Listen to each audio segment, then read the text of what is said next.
एक गांव में एक संत महाराज जी रहते थे जो बहुत ही महान शिव भक्त थे।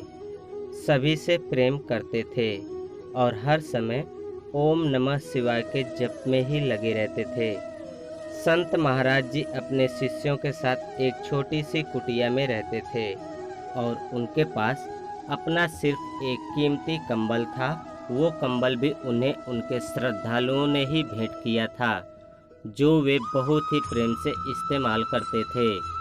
एक रात एक चोर उन संत जी की कुटिया में दबे पांव आया और वह कीमती कंबल चुरा कर ले गया। कुछ दिनों बाद एक दिन संत जी बाजार से गुजर रहे थे कि उन्होंने वहां फटे पुराने कपड़ों में एक व्यक्ति को उनका वही कीमती कंबल एक दुकानदार को बेचते हुए देखा, तो वे वहां रुक गए।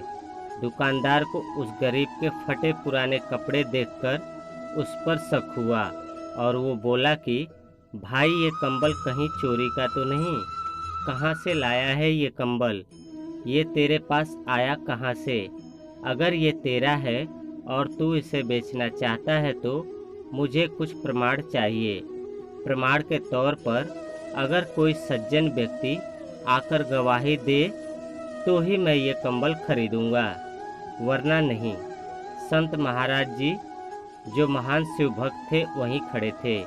मन ही मन ओम नमः शिवाय का जप कर रहे थे और सब कुछ सुन भी रहे थे।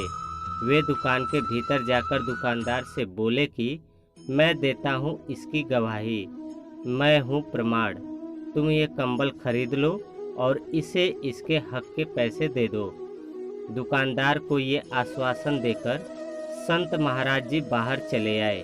बाहर आते ही उनके शिष्यों ने उनसे पूछा कि उन्होंने ऐसा क्यों किया, जिस पर संत महाराज जी ने कहा, यह बेचारा बहुत ही निर्धन व गरीब व्यक्ति है।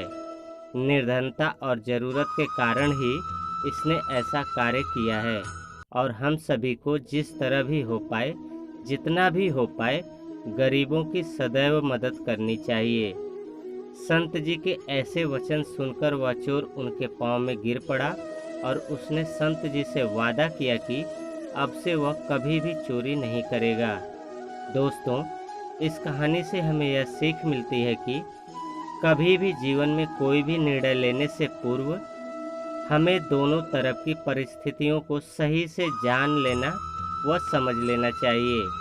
दोनों तरफ की परिस्थितियों को जाने व समझे बिना हमें कभी भी अपने जीवन में कोई निर्णय नहीं लेना चाहिए। तो दोस्तों, कैसी लगी हमारी ये कहानी?